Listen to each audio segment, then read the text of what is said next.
20 anni di liti, dispetti e alla fine anche un pugno in faccia. Tutto è iniziato nel 2004 a San Daniele, quando Carlo Gabrielli, oggi 81 anni, avvia una serie di atti persecutori nei confronti di una coppia di condomini. Dispetti come porte e scudi che sbattono a tutte le ore, parcheggio dell'auto che rende complicato l'accesso ai box e poi l'escalation che porta ad un invito a farsi sotto e le mani alla gola del rivale.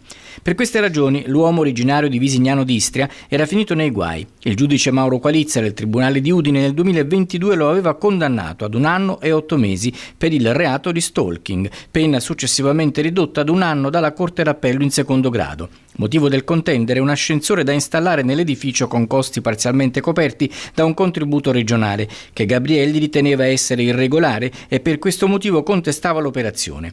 Nonostante la condanna, dal 2019 in poi la tensione tra lui e la coppia di condomini è andata via via aumentando. Nel frattempo l'ascensore è stato installato. L'imputato non ha partecipato alle spese, tant'è che non può usufruirne ed è costretto a utilizzare le scale per accedere al suo appartamento.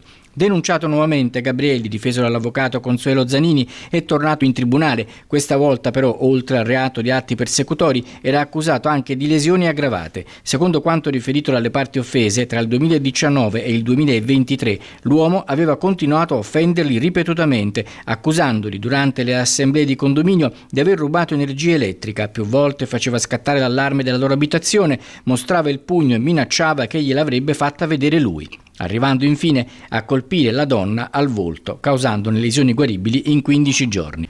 Il giudice Daniele Faleschini Barnaba, in continuazione con la sentenza precedente passata in giudicato, ha aumentato la pena di ulteriori 3 mesi, per complessivi 1 anno e 3 mesi di reclusione, più il pagamento di un risarcimento danni alle parti di 8.000 euro complessivi.